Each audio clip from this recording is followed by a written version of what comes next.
West End, Strathcona, between Sargent and Wellington, and attended Clifton School, Sargent Park School, and Daniel McIntyre Institute. Loved sports, who didn't? Played hockey in the winter, baseball in the summer, football in the summer, lacrosse in the summer. But mainly it was hockey all winter, nothing else. Every community club had a thriving system of volunteers. So everybody in the community was involved. There was always something going on. I was mostly participated at a Clifton Community Club. So there was always something going on, whether it was, like I say, football, baseball, hockey, indoor, they used the gymnasium, whatever was an option available. There were volunteers that helped out, and so we had always an activity we could participate in. Always.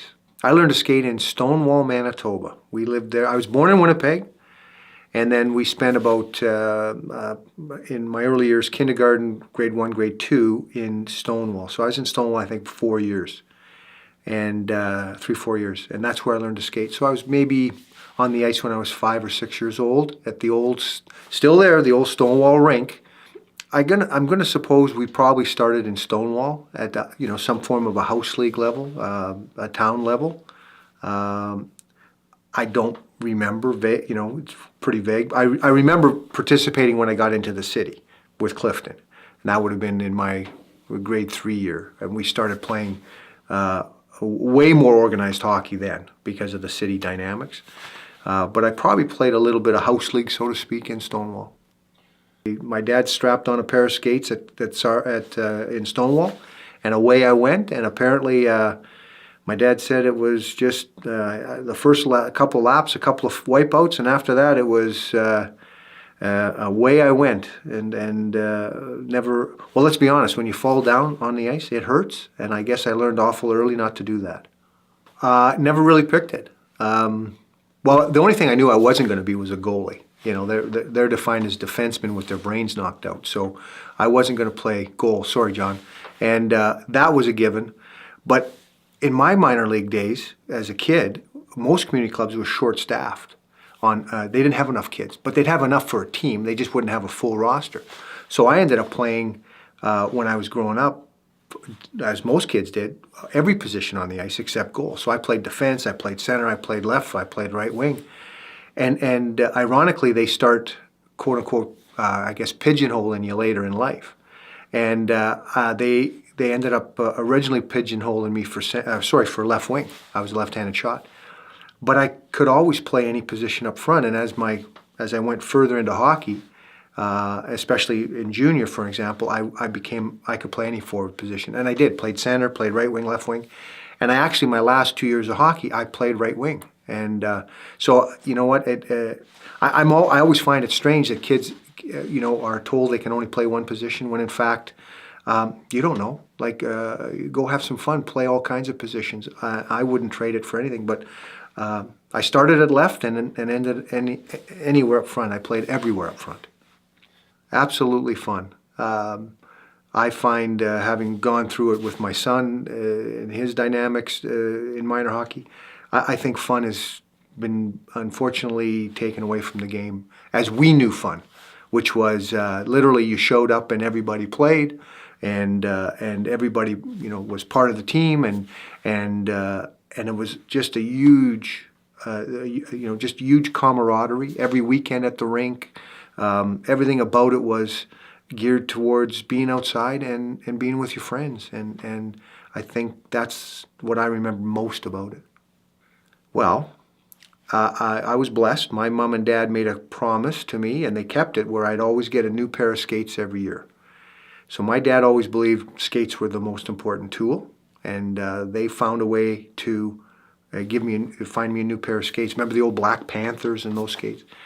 One year I had trouble skating around Christmas. I was really not doing well, and they couldn't figure it out. And I'd come off the ice, my feet would be sore, painful, until they realized I'd outgrown those skates. And I was almost crying to tell them because I was told I'd get one pair of new skates a year. They took me over and bought me another pair. But everything else was, I don't want to say hand-me-downs, but things got fixed. You never went and got new ones just 'cause they were new. You made do with what you had, and it wasn't until you physically outgrew something that you went and looked for something else to replace them. So other than skates, everything lasted a lot longer. My dad started coaching me when I was younger, primarily because there weren't a lot of coaches. Most coaches back then were dads. Most dads didn't have time. My dad was a fireman, as I mentioned. He was a shift, he was on shift, so he could volunteer.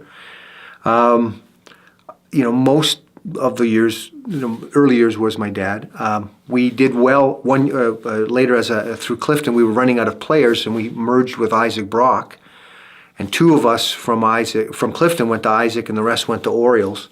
And Dave McDonald coached me over there. And his brother Kenny's a friend of mine, was on the team, and a number of other guys. We did very well there. We won the cities and we lost in the provincials, but that was probably the first coach that I had that had influence in my career, so to speak. It just made it a lot of fun to play, and I love when the guys open the gate and let you go. And with a semblance of responsibilities, but yeah, Dave, that year was pretty special when we won the city championship.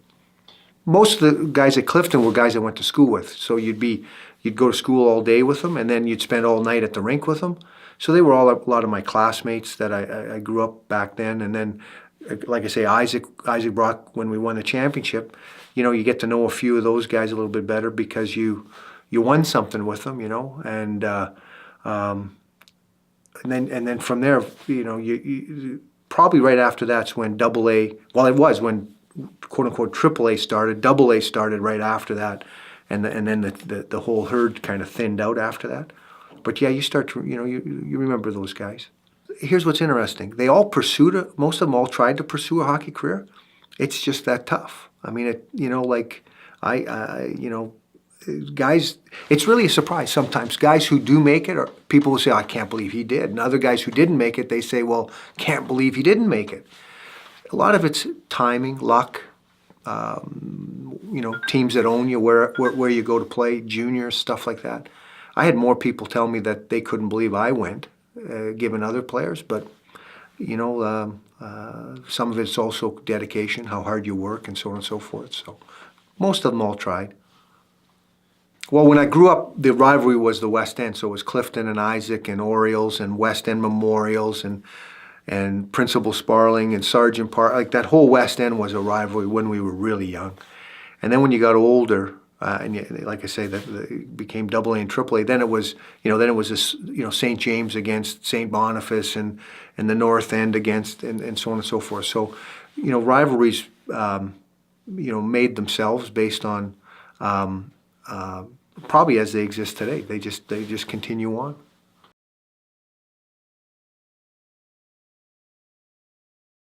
Huge Boston Bruin fan. I love watching Bobby Orr and Phil Esposito and Kenny Hodge and all those guys, Jerry Cheevers.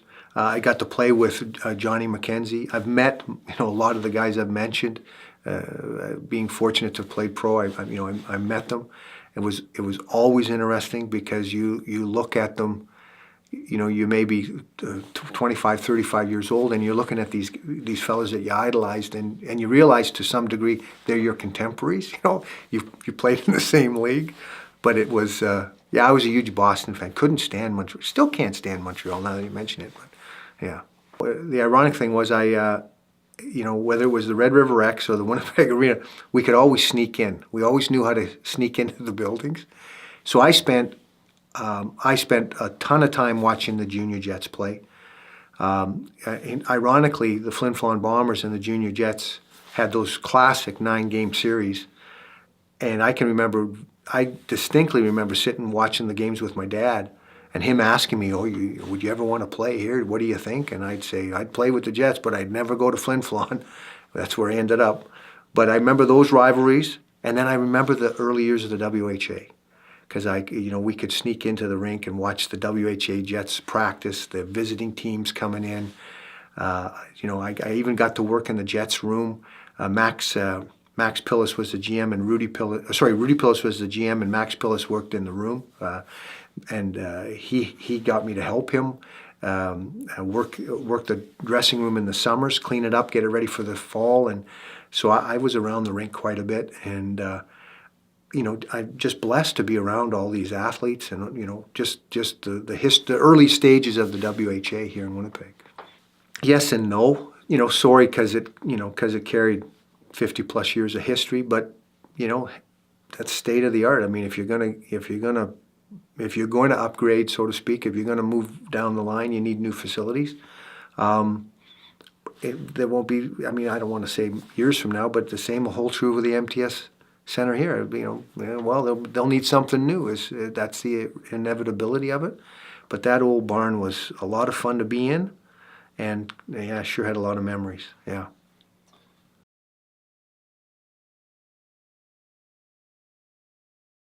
You never think about it. Like, I never thought about it. I mean, I was always trying to make the next team, junior team, Manitoba Junior. Like, I never played one game in the Manitoba Junior Hockey League. I went from Junior B to the Western Canada Hockey League. All it was about for me was going to the next level. I wanted to play, and my dad taught me very early on. Don't you quit. Don't you stop playing because you think you're not good enough. Let them tell you you're not good enough. And so I just kept playing. I loved the game, and I got myself in some nice situations. My first year junior, not so much. Again, I said earlier it was survival, 17, just trying to make a go of it. The next year, 18, got very interesting. I had a good year. I had a really good year, scored 40 goals. Got hurt, though. I had a little knee issue. That really, I dragged that through my whole career now that I think about it. So I had spots of the season I didn't play because I had an aggravated knee. But then that was the WHA was also in everybody's thoughts because they were pursuing underage players at that time, and I had an opportunity. I was offered actually to go to Cincinnati Stingers, but I was 18 and I just said no. This is not of interest. Like it was good money. Everything about it was pretty exciting, but I can remember just thinking no way. Like I'm too young for this. That was probably the first time I thought about, somebody's going to pay me to play this game. And then we all came back for that, like I said, that last year. We won the Eastern Conference. And as that year went on, then, I started to hear more and more. Made the All-Star team, scored 60 goals. Like everything was falling into place as a 19-year-old. And then the offers started coming just towards the end of my season. Now the WHA was talking, more than one team was talking to me. And my lawyer at the time, Normie Kaplan, always said, it's not that we want two leagues talking, we want two teams talking, because then you have some bargaining ability. And so as my career, my season was ending, the noise was getting a little bit louder.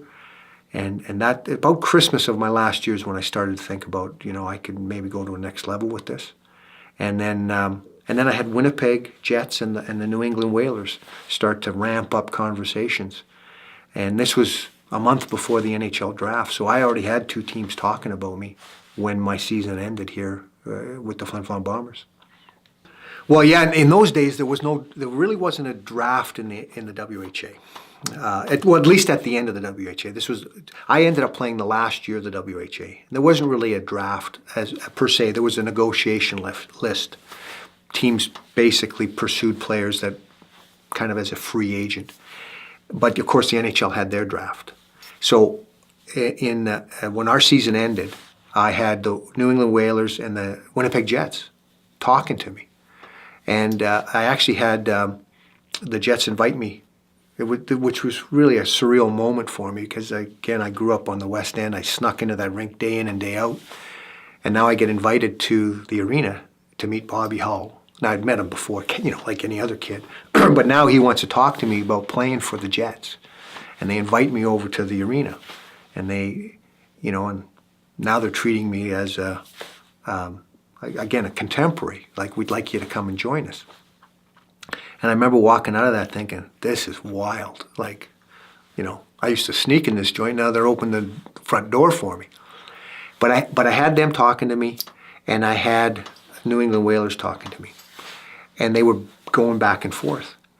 And at the end of the day, my lawyer said, "Look, you've got what you want in the sense you got two teams, and they're both paying. They're going to offer you good. The offers were very good, very comparable." And I remember him saying, "Do you want to wait for the NHL draft?" You know, because they said he thought I might go. You know, the projection was a late first round, early second round, something like that.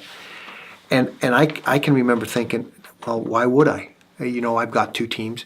And what the real decision was where I wanted to play. Did I want to play at home in front of all my friends and family? Or did I want to go to New England and play with Gordie Howe, Dave Keon, Johnny McKenzie, Brad Selwood, Al Smith, all these guys that I grew up watching. Not that I didn't grow up watching the Jets, but I saw them every day here. And Winnipeg actually came back with one more offer, which was better than New England, and I still chose New England. I wanted to.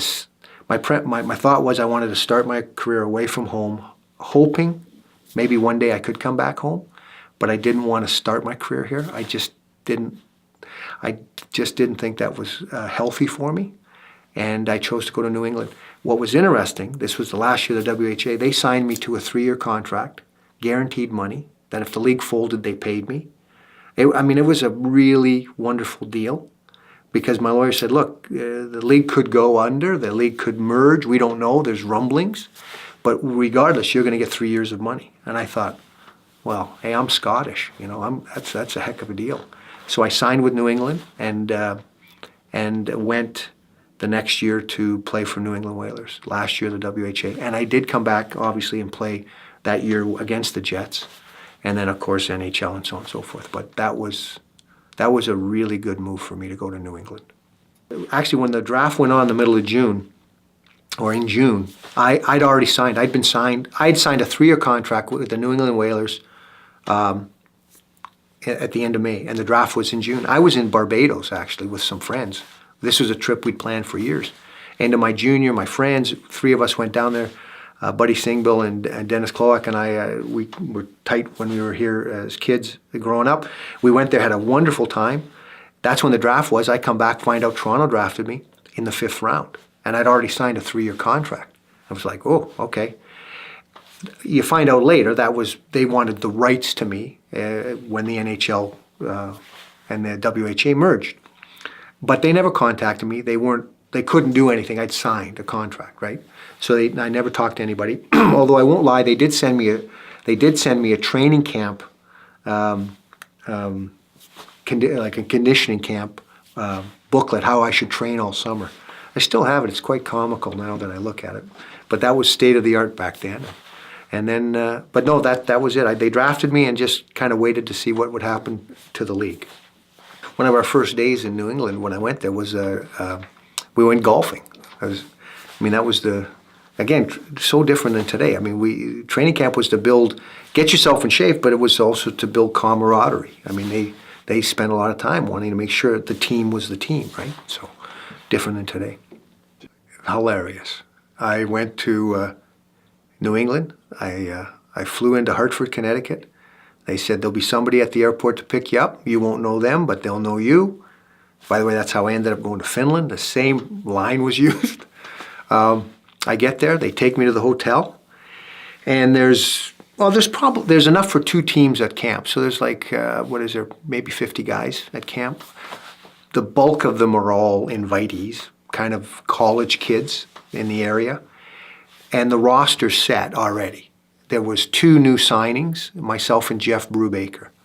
We were both out of juniors. Brubaker played for Peterborough Petes. They lost to New West in the Memorial Cup. And if you remember, he was a bit of a heavyweight. And myself, we were really the only 2 signees.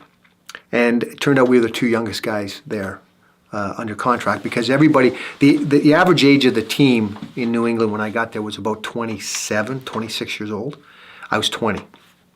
So it was pretty wild to hang with this group because they're all married, they were all doing their thing, and here I am, a young guy, but they made me feel welcome. We all stayed at the hotel. My first roommate, we show up at the hotel lobby and they check you in and they hand you your keys and they say your roommate will be Dave Keon. And after I picked up what was left of my jaw as it hit the deck, I went up to my room. He wasn't in the room. By then I'd met Jeff Brubaker. We kind of had a kindred spirit. His roommate was going to be Johnny McKenzie. Well, it turns out Dave and Johnny are best of friends, and we're side by each. But I can remember first meeting Dave, and talk about not know what to say. I'm sitting in the room, sitting on the edge of the bed, watching television, and the door opens, and in walks Mr. Keon. And I said that, Mr. Keon. And he said, Dave. And if you know Dave Keon, he doesn't talk very much, very deep. I'm incredibly respectful of Mr. Keon, Dave, the consummate professional. And he didn't say much. He kind of started moving his stuff around, and I'm a talker. I'm not comfortable in silence. And I finally blurted out, Dave, I actually went to your hockey school in Winnipeg, Manitoba. And he ran a hockey camp here. And he looked at me and said, that's good. And he says, I'll see you later. And that was the end of our introduction. And they were gone. The veterans all were gone. And we were, the rookies and the young guys were left to fend for themselves. And then we go to practice, and guys would talk to you. Gordie Howe was, very talkative. I made great friends with a few of the older guys. They were very talkative. But there was an old guard that lived a different rule, and that was, you had to earn the respect of the team, and that was their opinion. Dave was part of that. Johnny McKenzie was part of that. Ricky Lee was part of that. And Ricky was my first roommate on the road. But, they didn't disrespect me or they didn't treat me poorly. But I guess the easiest way to say, you learn very quickly that the good Lord give you 2 ears and 1 mouth for a reason. And you listen and you really pay attention and you don't rock the boat, and you learn the trappings. You learn how everything works. And I say this truthfully, that was the most fun I ever had in hockey, but I didn't know it at the time because it was the first year and it was a WHA. But I look back and that was the most fun I ever had in hindsight because of the people, because of the league. The league made up the rules as they went along, but it was a lot of fun to be around, and very, very privileged to be part of, to have played with, a lot of those guys. And I didn't know, again, I didn't know it at the time. It's that later in life, people say, oh, you played with Gordie Howe, you played with Dave Keon, you played with Rick Lee. And it's like, yeah, I did. And we collected no, autographs, no paraphernalia whatsoever. In hindsight, you wish you'd gathered a bunch of goodies, but no, they were our teammates. You had a job to do, and they had a job, and as long as everybody was doing their job, there was going to be success. So you learned awful quick to where you fit and what you could do and not do with that group. It was terrific. It's an interesting dichotomy because you're coming from where you are the big fish. When I played Western Canada Hockey League, I was one of the guys Flin Flon counted on. I was one of the big fish. And now you're going to a team where, you're not so much. You're not even on the radar screen, so to speak. There's plenty of big fish, Gordie Howe and, all these guys. So again, you're trying to show them they've made a good decision in signing you to this contract. That's how I always looked at it. It was about earning the money. So I needed to show them that I was here. I was prepared to play. Bill Dineen was our coach, Foxy, and he wasn't the most communicative guy. He was old school. I mean, a lot of it was, we didn't get a lot of pep talks, chalk talks. There was an element of expectation. We need to do this, so go do it. And you learn to play within those parameters. You had to pay attention. If anything helped me, it was that, I paid attention to the guys on the team, what was going on, and what was expected. I was in awe, absolutely. There was no denying that. But again, it's not like you sat in the background. You just made sure you didn't he didn't jump out at anybody, so to speak, and it worked out okay. Worked out really good. You know, again, it's survival. You know, part of hockey is about survival, and you know, this is going to sound kind of, you know, it's like the animal kingdom. If you show weakness, somebody will take advantage of you. So the first thing you learn is you don't show weakness. I always say this truthfully. Nobody knows how you feel unless you illustrate it or show it. So don't show how you feel. So you become emotionless, if you will. You could be scared to death, but you're not telling anybody or you're not showing anybody, because if you do, it's going to be somebody will take advantage of it. So you learn early on to play with emotion, but not show emotion. Tested, sure. There were some crazy teams. Quebec had Bilodeau and guys, but that wasn't my role. You know, Jeff Brubaker was the guy they brought in. He got tested physically more than I did. Where I got tested was on, shift by shift, just being challenged whether I'd answer the bell. Would I go back in the corner? Would I play the game that I played? And I never hesitated, I don't think. That's kind of why I got hurt in my career, because that was not a problem for me. Whether I was scared of a guy or not didn't matter. I always believed if I got in and out of there quick enough that I wasn't waiting to get hit. I went in to make sure I did what I had to do and get out. And so that I never was worried so much about the on-ice testing. It was, you just went and did your job. Off-ice was different, because now for most of that year I was the only rookie. Jeff was up and down quite a bit, but I played 52 games my first year in the WHA. I played some in Springfield, Massachusetts, as Springfield Indians. But when I played, of course, they did cut my hair, shave my head, and that. They did it in Winnipeg. Well, I'm surprised, right? Hometown, come here and they're going to shave my head. Well, that's a form of acceptance when they shave your head. But let me share with you a story that meant more to me than just getting your hair cut. Not everybody participated when I got my hair cut in Winnipeg. I was excited because that meant in a way that I was being accepted. So that was important from a threshold. But I can tell you for a fact, Dave Keon, Johnny McKenzie came up to me and said, just because you get your hair cut doesn't mean you're accepted. And it kind of blew me away. This is old school stuff. And I remember sitting back and thinking about that for a minute and going, well, the great majority of the team accepts me.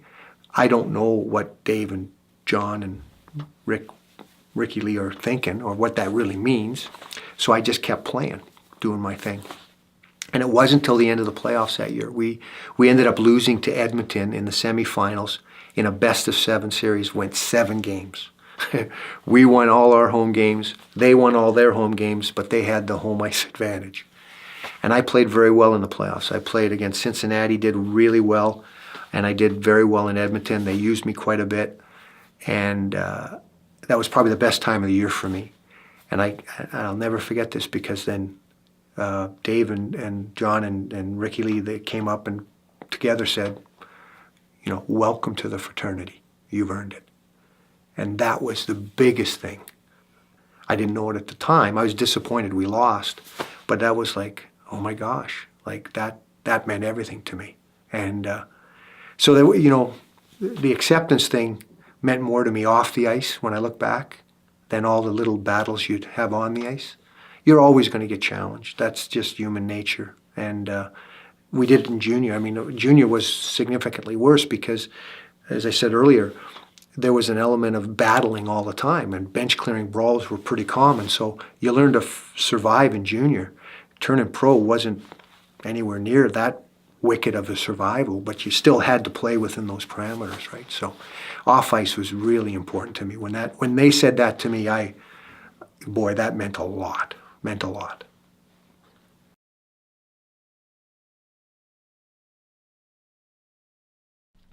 You know what?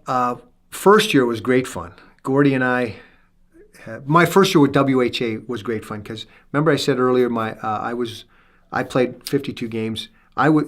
We'd sit at the end of the bench. Gordie Howe and I would sit at the end of the bench. Get this, And he used to call us Filler 9 and Filler 11. I was number 11, obviously he was number 9. And he used to crack me up. He was such a character, and he treated me like an equal. As a matter of fact, I was fortunate. Him and Colleen used to have me over to their house often for dinner. None of the kids were home anymore. Murray was gone. Kathy was gone. Mark and Marty were married. And they'd invite me for dinner and treat me like, come on, we'll go watch TV in the family room. And like I was, one of their kids. It just made me feel so special. And the second year was obviously now the merger to the NHL.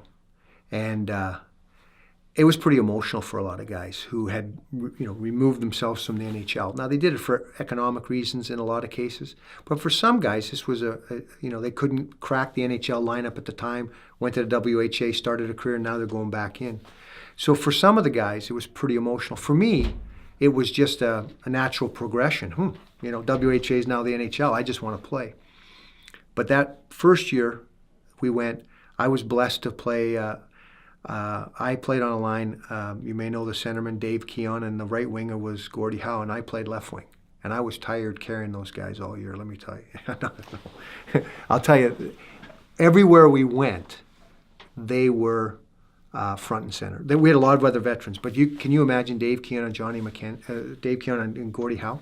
We show up in Montreal, and the place goes crazy, even though there's a huge rivalry.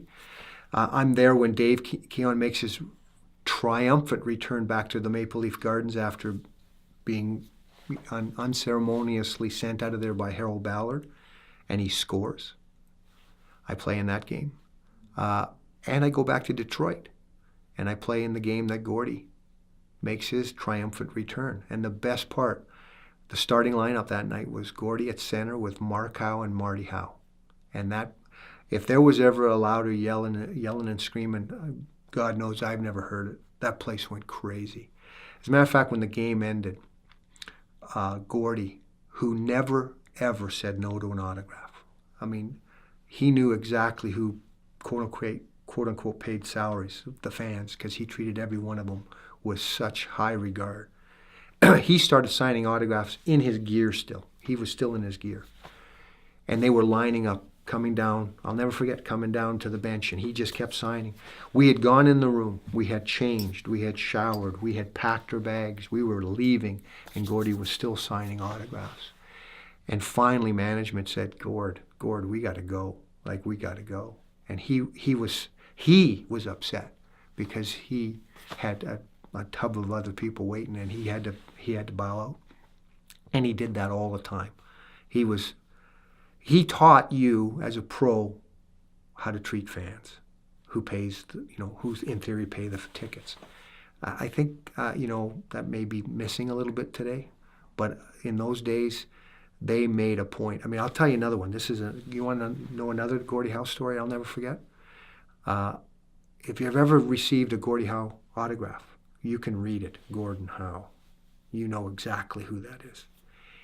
And in our young ways, we would start scribbling our name because, holy macaroni, there's all these autographs. But you forget that people are going to have that autograph maybe the rest of their lives. And I remember signing an autograph early on, very early, WHA. Very honored to be asked to sign. Still am. I feel if you've ever had to ask for an autograph, you know how difficult it is. And I can remember getting Neil Young's autograph and shaking in my pants. He watched me sign my name. And he looked at me after and he said, they'll never know you signed that. I said, what do you mean? They can't read it. He said, if they're asking for your autograph, be courteous enough to sign your name so they know who it is. I never forgot that. And when I signed today, for the most part, it's Jordy Douglas. But that was Jordy Howe. You sign it, make sure they can read it. I thought, isn't that something? Little things, just little things. Traveled the whole year with Gord and played with him, was on the ice with him, celebrated goals with him. And I got to tell you, I look back, he was my teammate, never thought much of it. But I think as I get older, I'm pretty fortunate to say, yeah, I was able to play with him. Jordy Howe, as far as I'm concerned, and I'll take it to my grave, is the greatest player that ever played. And why? Well, not only could he play offensively, offensively gifted, but he could play in the gutters with you. How do you want to play the game? I'll play it any way you want to play it, and I won't back down. And he never backed down. He took on Chris Nyland, first year in NHL. And Nyland was running around trying to make a name for himself in Montreal. That was a big rivalry, Hartford-Montreal. And Nyland come flying along the blue line, and Gordy comes sailing the other way and stuck his elbow up. Sent him sailing, sent him flying. Whistle went, Gordy went straight to the penalty box. There's a little delay. And ref goes over, talks to Gordy. He starts laughing, jumps on the ice. It was an offside call. Gordy took no prisoners. It didn't matter. He was 51 at the time. He did it to you in practice. I mean, if you weren't awake, you weren't paying attention, you got an elbow in the chops, and he'd be laughing, giggling like a high school kid. He loved the game. But he played it as it meant to be played, which is not dirty, just tough. You know, that was his attitude was, there's one puck on the ice, and it's mine. And I'll do what I have to do to get it. And there's a lot of stories I've over the years that he, that place him at a level far beyond everybody else when it comes to legendary toughness. And having been on the ice with him, watching him play, practice, I wouldn't deny one of those stories for not being truthful. I think any of those things are possible.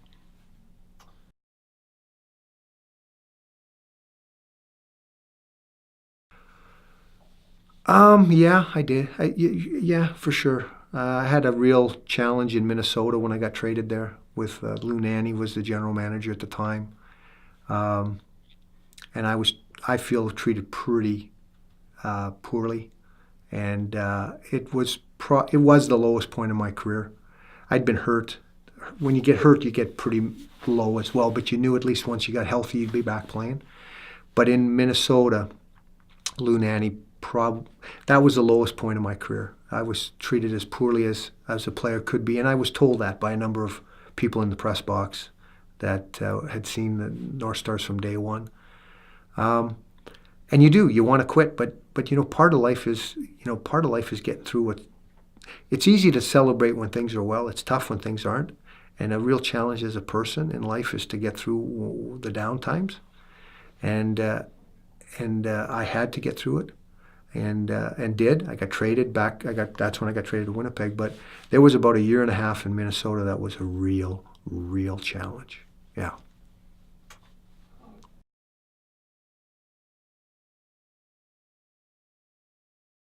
Yeah, I do. My first goal was my first shift in my first game in the WHA, assisted by Jordy Howe. It was in Quebec. They put me on the ice. I get a pass through the center from Jordy, break between the defense, make a deke, score the goal. I'm over the moon with it. I remember they gave me the puck. The guys got the puck, pretty exciting. And we're walking out of the room after, and Jordy says to me, that was my 2500th assist. And I went, really? Really? Do you want the puck? And he just started laughing. Of course he didn't want the puck. And nor was it, I believe, it was 20. So to this day, I have the puck, and it's my first goal in Jordy Howe's 2500 assist. So, yeah, I remember that league goal. That was my first league goal in the WHA. And it was in the Coliseum in Quebec. As a matter of fact, they introduced me as Numero 11, Douglas Jordy. Yeah. Change my name for me, thanks.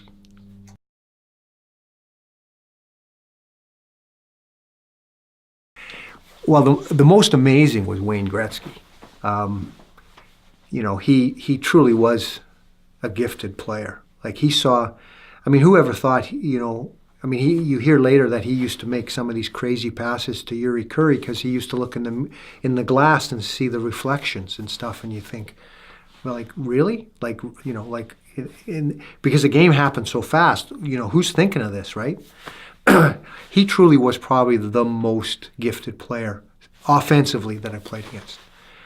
He could do things that were, everybody knows, revolutionized the game. Park behind the net, the way he passed the puck. But there were a lot of great passers.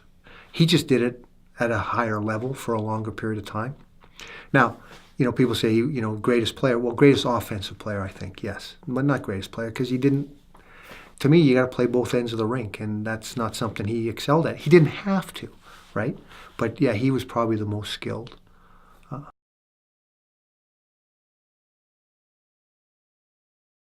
I always thought Paul Holmgren was the toughest player.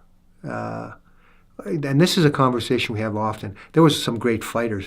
John Wensick was there, and Stan Jonathan, and there were some great fighters, guys that you could hit 100 times. Not that I did, but you could hit him 100 times and nothing happened. But to me, Paul Holmgren not only played the game, like regular shift, played the game, but he was tough. Like he played a tough game. And there was a few guys like that, always playing Boston, O'Reilly was like that, just a tough player. You had every shift was a battle, Where you could get away from O'Reilly was you could skate quicker than him, and that give you some room. But Holmgren could do a little bit of everything and do it pretty well, pretty hard. He comes to mind. And I'm sure there's other guys, but just as you asked me that question, that's who comes to mind quickly.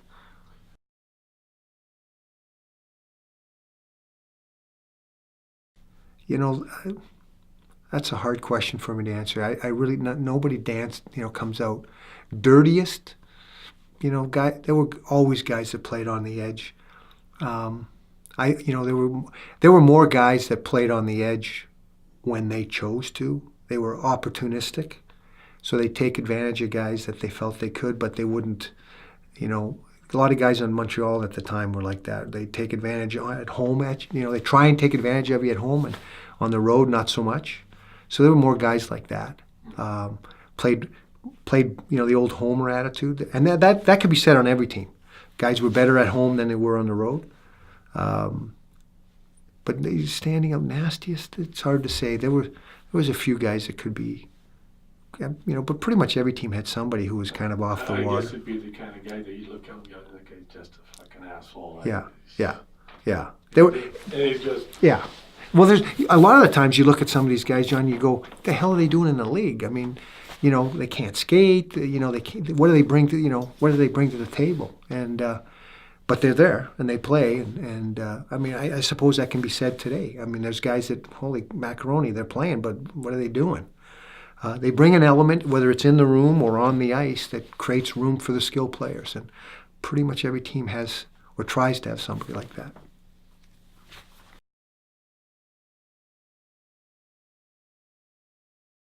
It's all about respect, or what I might say is lack of respect. In our day, we played without helmets for the most part. I mean, I played with Jofa on my head. That's like wearing saran wrap. I mean, it didn't protect you from anything.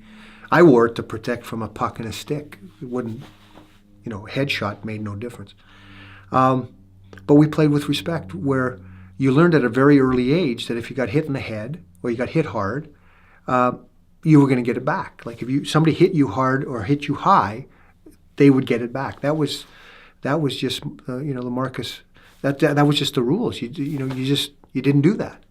And I think today, it's so different where kids they come on the ice at an early age dressed like fully in armor from top to bottom because they got to protect their eyes and their teeth and this.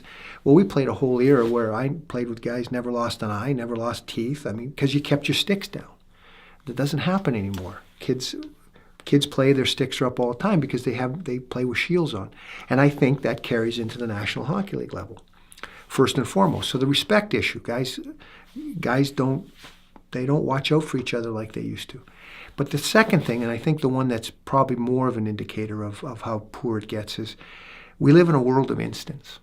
And if John Smith runs over, Freddie over here in a game, within minutes, it's literally all over every network, possible.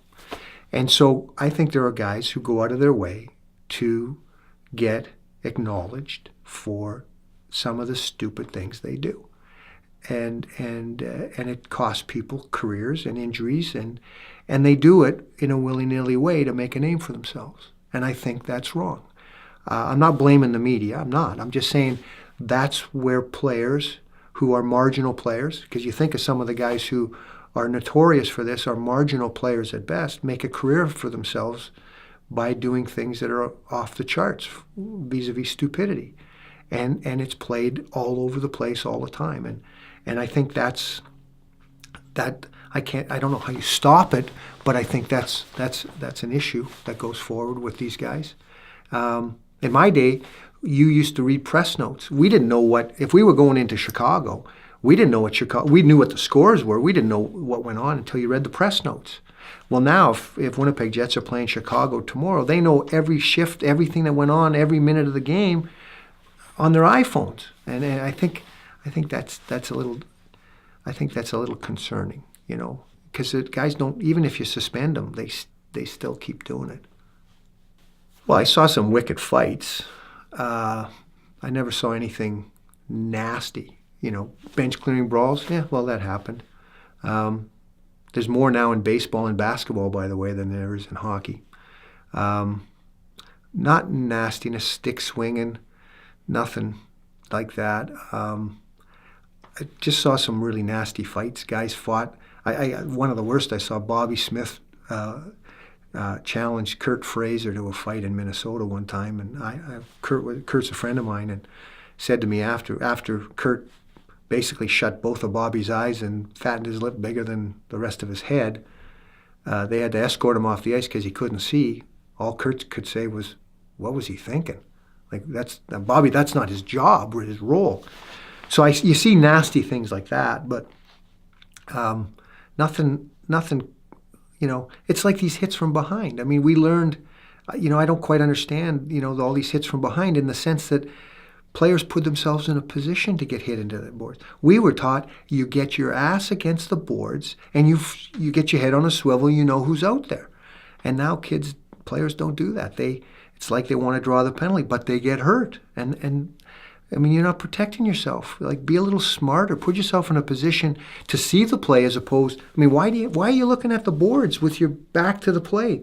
If you're doing that because you think it's right, you're wrong. That's not how the game's played. Turn yourself around so you can see where everybody is. And so some of these things that go on today are, I don't want to say self-induced, but who's teaching them to do this stuff? It's not right.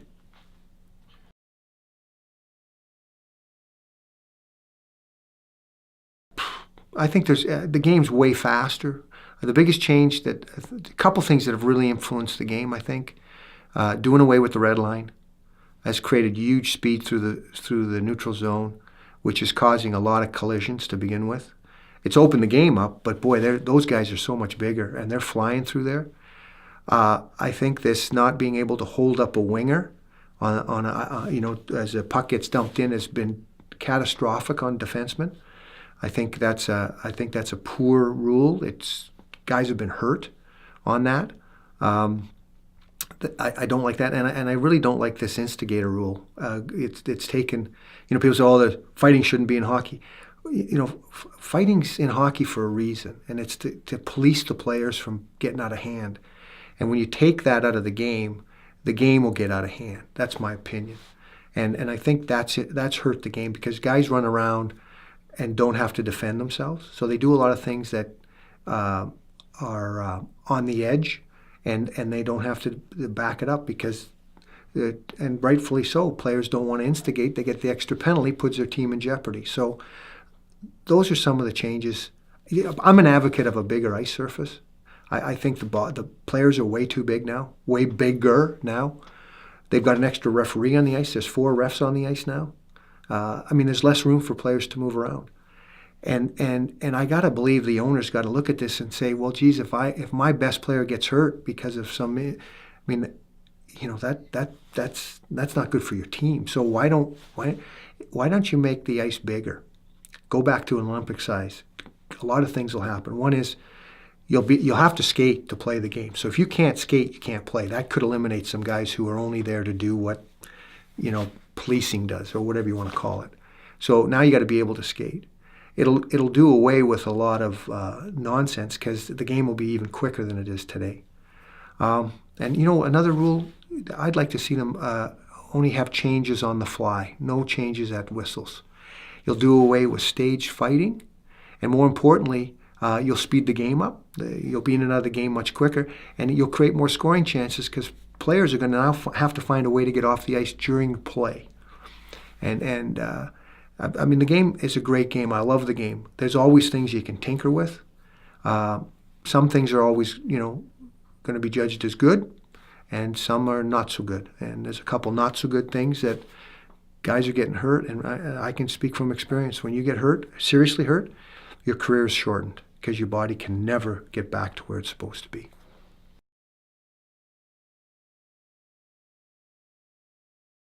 Well, here's what's interesting. I never went over to Finland originally to play. I went over to see how my back was. So I hurt my back at the end of my career with the Winnipeg contract. Nobody's going to sign you with a bad back, right? They're not going to take that risk. And I hadn't played any games. And Don Baisley said, look, I can get you over to Tampere, Finland, a team called Ilves, club team, which were like the Montreal Canadiens, or which are like the Montreal Canadiens of Finland. They've won the championship so many times.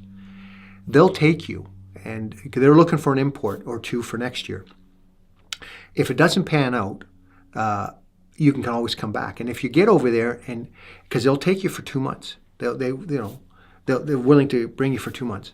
You'll know how your back is. So if your back's good, then we know we can tell everybody you're playing, and we can look for a contract. So I go to Finland. I fly over there. I walk off the plane. I'd never been to Europe. I get off the plane. Again, the phrase was, when you get off the plane, there'll be a guy here. He'll know who you are, but you won't know who he is. In Finland. I thought I was going to Russia. I had no idea where I was going. And I get off the plane, and this guy is, Kimo was the old Coho rep that I knew from North America. And he picks me up, and he says, come on, we got to go to the Russian embassy. And I'm going, Russian embassy? And he drives into Helsinki, and we go to the Russian embassy. He says, give me your passport. Give him my passport, and he takes the passport to the front gate, and he gibbering at the Russians, and he hands the guy my passport. He hands the Russian consulate my passport and gets in the car. And I remember thinking, what the frig are you doing? Now, how am I getting out of here? We were going to Russia to train. We were going to Kiev for about 4 weeks, 4 weeks. And they needed to give us a visa. And to do that, they need everybody's passport. I didn't know it at the time. Then they drive me to Finland. From Helsinki to Tampere, 2 hours north, 2.5 hours north. And stick me in a hotel. And the next day they say, one of your teammates will pick you up. And turns out to be, to this day, my best friend over there, Ante Heikkilä, picks me up and takes me to the rink. And they say, okay, we're going to go to the practice rink now. But you got to dress at the rink, and we're going to go to the practice rink. So I put all my gear on and carry my skates, get in one of Ante's car, and we drive to Hervanta. And we round the corner, and there's this little building. It looks like an MTS building, those little MTS buildings? And Ante says the rink's right there. And I look at him like, what, are you shitting me? Like, what are you talking about? Well, it was an old bomb shelter. And they built 2 rinks at the bottom of the bomb shelter. So it's like 15 or 18 stories straight down into the ground. And you get off the elevator, and there's 2 hockey rinks there in this bomb shelter. Absolutely fascinating. That was our practice rink. I get on the ice, and I'm on the ice 2 days. Again, this is the first skating I've had since my back injury. And they offered me a 2-year contract. And I went, this is crazy. Now I'm starting to have fun. I don't even commit to 1 year. I actually said, let's go to Russia first. Let's do that. And after the trip to Russia, getting to know my teammates, the fun I had with them there, just the whole experience, the people in Tampere, Finland, they said, here's a 2-year deal. And I said, you know what, I'll sign for 1. I just don't know what to expect. And I signed for 1 and had the time of my life, the year of years. Had a great time. Scored a goal a game, set a record on the team that still stands. Just had a brilliant season with them. Everything I touched, everything that worked, all the guys, everything about it was great fun. And really, really glad I stayed. The season ended, And Don phoned me and said, there's some teams in the NHL are interested. Would you want to come back, give it a go? And I said, absolutely not. I have no interest in this. I'm having a great time over here. Relaxed. You're playing. The fun was back in the game. Everything about it was what I remembered playing. And I agreed to a deal before I left to play another season there. So I came home for the summer, and then I went back in end of July for training. Went back to Russia again, went to St. Petersburg. And then in October of that year, my dad died. Had a massive heart attack and died. And my world went upside down. And I never recovered from that during the season. I had nobody to talk to. I had no outlet. And it was just me living in Finland. I'd come home for the service. I did all that, but I never recovered from that. I couldn't get over the sudden. He was 56. But I didn't have the tools to deal with it. I didn't have the mental capacity to deal with it. And I ended up becoming insular. I just went dark.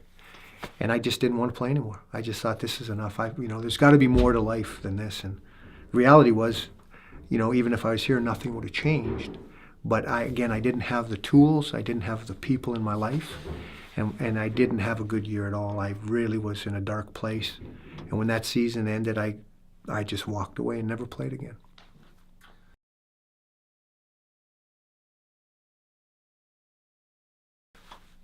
Well, it happened real fast. I remember coming back from Europe. My season was over. I don't want to say I absolutely didn't want to play, but I didn't want to play. And I can tell you for truth, for 2 years I was getting phone calls to come back and play in Finland, in England, in Austria, and I just said no. It's like I lost the love of the game. Now, don't get me wrong, I love the game, but when you're 30 years old and you've been on this roller coaster, and to lose your father without the capability of understanding, you just go to places that you don't really want to be, and that was where I went. And so I came home. I had a house. I actually bought the family house on Strathcona, and I just hunkered in there for the winter, and I didn't do anything. It was funny when I remember sitting there thinking, when I played hockey, you never knew what day it was because they always gave you an itinerary, and it didn't matter whether it was Sunday or Tuesday or Thursday. 8 o'clock here, 10 o'clock here. What your life was dictated to. For the first time in my life, I had no timetable. I remember sitting there. This is going to sound weird. I remember sitting at the front window, looking outside, eating a pizza and drinking beer on a Thursday afternoon. Like I'd never done that before. I did, but I never really did. I had nobody to answer to, no clock to stick to deal with, and I just I still didn't have the tools to deal with all this stuff, but I just didn't want to play anymore. So the adjustment for me that first year was really tough because I didn't do anything. But Ted Irvin was in my life, and he had handled my business affairs, my financial affairs. He'd always taught me about it. I had an interest in it. And he just finally said, well, look, why don't you try this? I've been doing it. There's some courses you need to take, and, it gives you some purpose. And long story short, I started with him in 87, 88. And we've been together ever since in a partnership in business. And he's, he's my brother. He's my older brother. And he actually helped me get through all the crap that I couldn't get through on my own. So he's been an incredible mentor for me. Coaching, I eventually coached a little bit before my son was born. I coached when my son was born. I coached him a little bit. I've made the comment, I'd coach again if somebody paid me, but I wouldn't do it for nothing, simply because the parents shouldn't be allowed in the building. In particular, they're there for the wrong reasons in most cases. In some cases. Some parents are brilliant. They just let their kids play, but too many of them think that they're the next Wayne Gretzky at 8 years old, and these kids need to have fun. They're kids. Let them have fun. So I never really had any aspirations to coach at a high level. And scouting wasn't up my alley because if you know the scouting routines and that's a lot of travel. That's a lot away from home. That I'm a homebody. I like my home. I like my cabin. I like there's I like my life simple, not complicated. And you remember I said earlier, I lived to an itinerary and I didn't like it, and I'm not about to go back by choice. And that's what they have to do. Tuesday you're in Winnipeg, Wednesday you're in Regina. No thanks, no thanks. Well, I jokingly say it this way. It did to this degree that Ted, when I played, Ted had handled my affairs, and he must not have done a very good job because I'm still friggin' working, Ted. But guys today, they make millions, and they shouldn't require any guidance. Pretty much, once you sign your second contract, you should be set up. But I always tell my clients, look, I've already retired once. I had to change a career dramatically, and I had to have an opportunity to afford to make a career change, which is a form of retirement. So I learned a lot moving from from a hockey rink to an office. But it took a long time to earn a respect of clients because who was I? I came from a hockey world. I didn't go to universities and get it. I'm on course all the time. We take all kinds of different courses related to our industry and our business and our planning. But I've been at it since 1988. So you garner a lot of experience. But hockey allowed me to be a people person. I knew how to deal with people. I can talk to people. I can make them smile. I can make them cry. We engage with everybody, and that's what life's about, and that's what business is about, engaging with people. I've been to a couple actually. I was fortunate to play 2011 in February. Ray Neufeld and I went to Hartford, Connecticut, and played in an outdoor game. Hartford Whaler alumni against the Boston Bruin alumni, which was a bit of a reunion, which was great fun. Hadn't been back there in many, many, many years. We've never really had our team have a reunion in Flin Flon with the Bombers, but the Flin Flon Bombers always have a reunion. And if you've once played for the Bombers, you're forever a Bomber. So those are always fun. I never played with Jerry Hart, but he's a great friend of mine. Blaine Stoughton, I never played with him in Flin Flon, but I played with him in Hartford. He's a great friend of mine. Of course, I played with Ray Neufeld. Him and I are great friends. Kim Davis in Winnipeg, great friends. But once a Bomber, there's this incredible inertia of friendship across generations. No other team. You got to remember, John, I played on teams that all went out of business. I played for think about this, Flin Flon Bombers, Western Canada Hockey League. The next year, after I left, they were sold, so they left. Then I went to the New England Whalers. Not only did that team fold, but the league folded. And then it became the Hartford Whalers of the NHL that don't exist anymore. They're the Carolina Hurricanes. Then I was traded to the Minnesota North Stars. And, they're not there anymore. They went to Dallas, so now it's the Minnesota Wild. Then I played for the Winnipeg Jets. And they're not the Winnipeg Jets current. They're the old Winnipeg Jets. Played in Sherbrooke with the Sherbrooke Canadians when we won the Calder Cup. Now they don't exist anymore. The only team that really exists in its structure that I played with is Ilves in Finland. Everybody else, I'm an alumni of nobody.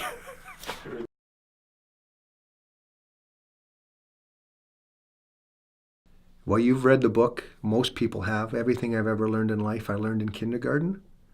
Well, everything I learned in life or about life, I learned in hockey. And I would not tell you, I would not lie to you, I would tell you the truth.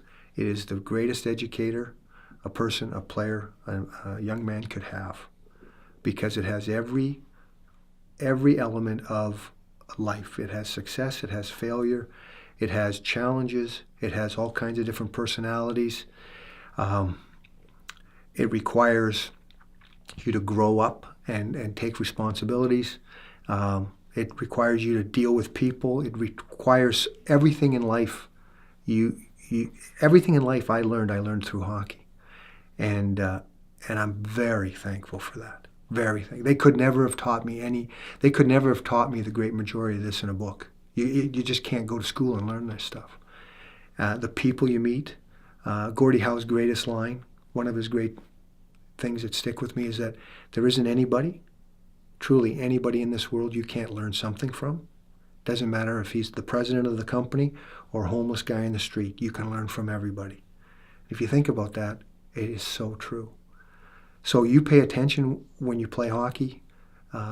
You know, you learn a lot of things. I unfortunately have forgotten more things than I remember, but every now and then something happens or something's said, and it just brings me right back to a moment that, you know, reflects on my life. Absolutely. Oh yeah. You know, yeah. Would I change it? No. But physically, yeah. But, you know, it's about taking care of yourself. You know, one of the common denominators for most of the guys, not all, most of the guys, we don't work out anymore. We don't go near gyms. And the reason people say, well, you should work out. You know, we did it for a living. We didn't do it as a hobby. And I don't have a mindset to pick something up like that and do it as a hobby. I would be fearful of getting right back into it like I did when I played. And I'm not prepared to do that. But you watch your weight. You know, you learn moderation. Life's about moderation. And but you pay for it. I mean, I've had 3 knee surgeries. I've had wrist surgery. I've had 2 shoulder surgeries. I've had abdomen surgery. I've broken numerous bones in my face, in my hands, my elbows, my knees, my feet, my hips. But I go to the doctor. I have a good friend who's a friend of mine, and I stay ahead of everything. And I know what I can't and what I can do. And as long as I do that, yeah, it's okay so far. Twice a week, with a good group of buddies of mine, Winnipeg clubs, we raise money for charity. It's all good fun. The ice time is irrelevant. It's the camaraderie. We have a clubhouse that we go to after for beers and pretzels and cheese and watch the TV. But I do have a rule when I skate, and that is no sweating is allowed. And if I do start sweating, I stop skating. I go sit down. So I'm a master of efficiency.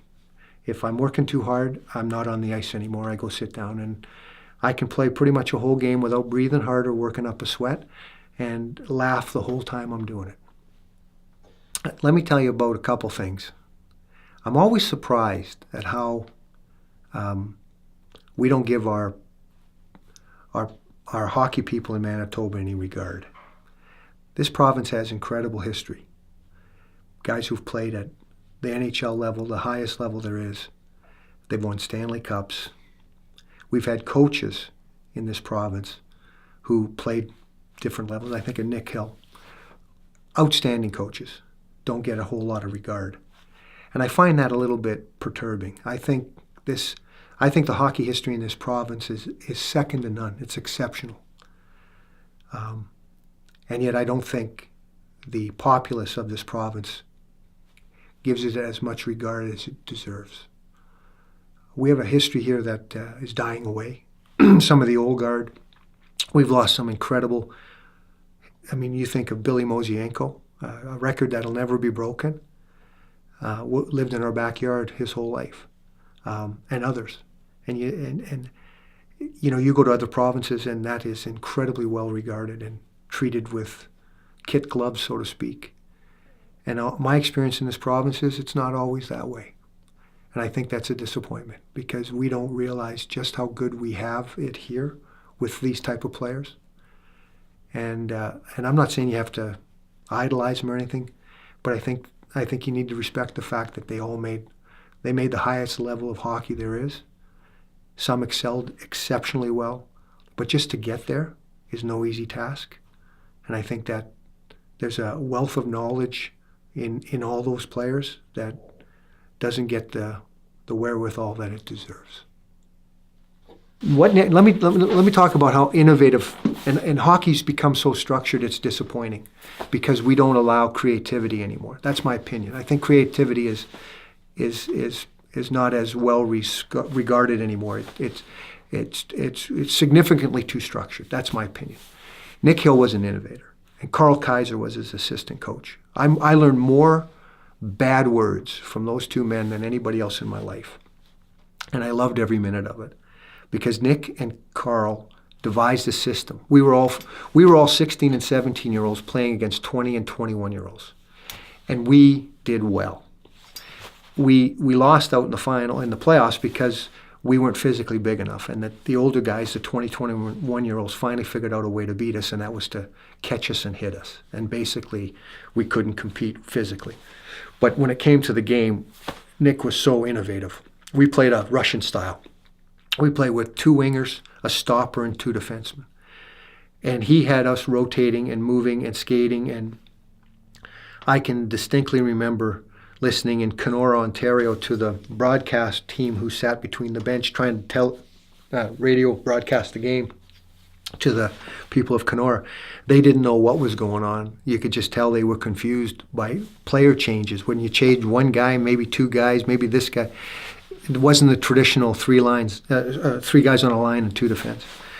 Most fun I ever had playing up to that point in my life because Nick let us all play, skate, work hard. We had assignments, we had responsibilities, and we were up-tempo the whole time. And he was one of the biggest influences in my career. I don't think I would have made Flint. I know I wouldn't have made Flin Flon Bombers without my year with Nick Hill. And there was a number of guys who probably would say the same thing, that went on and played. Nick was that big an influence.